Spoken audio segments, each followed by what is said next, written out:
بسم اللہ الرحمن الرحیم۔ السلام علیکم ناظرین، میں ہوں شان علی اور آپ دیکھ رہے ہیں شان علی ٹی وی۔ ناظرین، اگر ہم اولیاء اللہ، ولیوں یعنی بزرگان دین کی بات کریں تو اس نفسا نفسی زمانے میں اس دنیا کو تباہ ہونے اور گناہ گار لوگوں کو عذاب الہی سے بچانے میں ان کا ہی ہاتھ ہے۔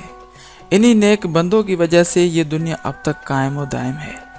ناظرین، بہت سارے ایسے درویش یعنی ولی ہیں جنہوں نے اپنی عبادتوں، اپنی محنتوں اور اپنی کرامتوں کی طاقت سے ہر دور کے لوگوں کو اپنی چوکھٹوں پہ سر جھکانے پر مجبور کر دیا۔ انہی بزرگان دین میں سید بلاول شاہ نورانی بھی شامل ہیں، جنہیں آپ شاہ نورانی کے نام سے جانتے ہوں گے۔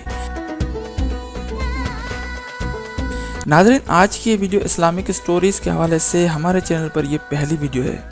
میں آپ سے گزارش کرتا ہوں کہ اس ویڈیو میں ہماری زیادہ سے زیادہ حوصلہ افزائی کریں اور اپنے پیاروں کے ساتھ اس ویڈیو کو شیئر کریں تاکہ آئندہ بھی ہم آپ کے لیے ایسی ویڈیوز لاتے رہیں۔ ناظرین، شاہ بلاول نورانی پاکستان کے ہی نہیں بلکہ پوری دنیا کے بڑے بڑے بزرگوں میں سے ایک ہیں، تبھی تو جنگلوں اور پہاڑوں میں رہنے کے باوجود یہ لوگوں کو اپنے نورانی نور سے ان کی جھولیاں آباد کرتے ہیں۔ ناظرین، یہ اسلامی تاریخ میں سب سے اعلیٰ اور قدیم ترین بزرگ ہیں جن کی ولادت کے بارے میں یعنی پیدائش کے بارے میں کسی کو کچھ معلوم نہیں، بس ان کی رحلت یعنی اس دن کے بارے میں پتہ ہے جب انہوں نے اس دنیا کو ظاہری طور پر رخصت کیا۔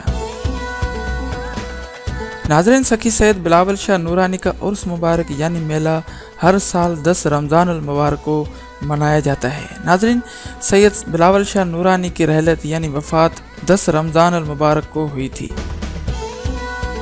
ناظرین، بلوچستان کے ضلع خضدار کے علاقے وڑ میں ایک اہم زیارت گاہ ہے جو لاہوت لا مکان کہلاتی ہے۔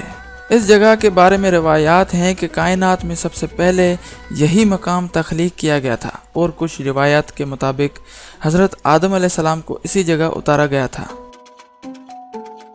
یہی وجہ ہے کہ مختلف مکتبہ فکر سے تعلق رکھنے والے لوگ ہر سال یہاں کٹھن اور مشکل راستے طے کر کے آتے ہیں۔ اسی زیارت گاہ کے قریب ہی سائیں کا مزار ہے جسے بلاول شاہ نورانی کہتے ہیں۔ ناظرین، کراچی سے حب کے راستے بلوچستان جاتے اس سلسلے کا پہلا پڑاؤ محبت فقیر کے مزار پر ہوتا ہے۔ محبت فقیر رحمۃ اللہ علیہ کے بارے میں روایات ہیں کہ آپ حضرت علی کرم اللہ وجہہ کے غلام تھے۔ پھر اگلا پڑاؤ قدم گاہ پر ہوتا ہے جس کے بارے میں بیان کیا جاتا ہے کہ یہاں حضرت علی کرم اللہ وجہہ کے پاؤں کے نشانات ہیں۔ ان نشانات کو ریشمی جھالروں سے سجایا گیا ہے۔ یہیں پر ایک پتھر ایسا بھی رکھا ہوا ہے جو روایات کے مطابق کھاٹ جبل سے لایا گیا ہے، جس پر واضح اور قدرتی طور پر کلمہ طیبہ لکھا ہوا ہے۔ کھاٹ جبل کو یہ نام اس لیے ملا کہ روایت کے مطابق اس جبل پر ایک بزرگ کی چارپائی رکھی جاتی تھی اور سندھی زبان میں چارپائی کو کھٹ یا کھاٹ کہا جاتا ہے۔ ناظرین، اسی کھاٹ کا ایک پایا وہاں کے گادی نشین کے پاس اب بھی موجود ہے جس کی زیارت سے زائرین مستفید ہوتے ہیں۔ اسی قدم گاہ کے نزدیک پہاڑی پر حضرت رحیم شاہ بخاری کی درگاہ ہے۔ جس پہاڑی پر یہ درگاہ ہے وہاں بھی قدرتی طور پر قرآنی آیات نقش ہیں۔ ناظرین، شاہ بلاول نورانی رحمۃ اللہ علیہ کا مزار یہاں سے قریب ہی ہے۔ اس کے نزدیک ہی ایک مسجد بھی موجود ہے جس کے بارے میں کہا جاتا ہے کہ اس مسجد کو کسی نے تخلیق نہیں کیا ہے، یہ خود ہی وجود میں آئی ہے۔ اس قدم گاہ سے نزدیک ہی پریوں کا باغ موجود ہے۔ اس باغ میں کھجور، املی اور دوسرے جنگلی درختوں کے ساتھ آم کے درخت نظر آتے ہیں جن میں جا بجا لفظ اللہ واضح لکھا نظر آتا ہے۔